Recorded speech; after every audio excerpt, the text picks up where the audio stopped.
ನಿಮಗೋಸ್ಕರ ಅಷ್ಟೇ ಬಂದಿದ್ದೀನಿ ಕಾರ್ಯಕ್ರಮಕ್ಕೆ. ನೀ ಏನಾಗ್ಬೇಕಂತಿದಿ?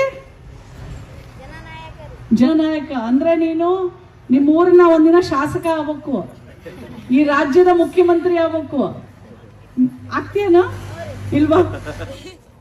ಏನ್ ಹೆಸರು ನಿಂದ? ಶರಣು. ನಿಮ್ಮ ಅಪ್ಪ ಅಮ್ಮ ಏನ್ ಮಾಡ್ತಾರ? ಗೌಂಡಿ ಕೆಲಸ ಮಾಡ್ತಾರ. ನೋಡ್ರಪ್ಪ, ಅವ್ರ ಅಪ್ಪ ಅಮ್ಮ ಗೌಂಡಿ ಕೆಲಸ ಮಾಡ್ತಾರಂದ್ರೆ ಗಾರೆ ಕೆಲಸ.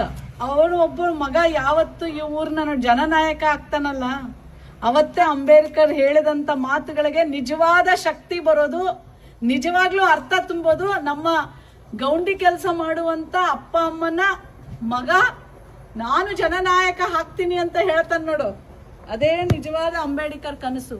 ಅಂಬೇಡ್ಕರ್ ಏನ್ ಹೇಳ್ತಾ ಇದ್ರು?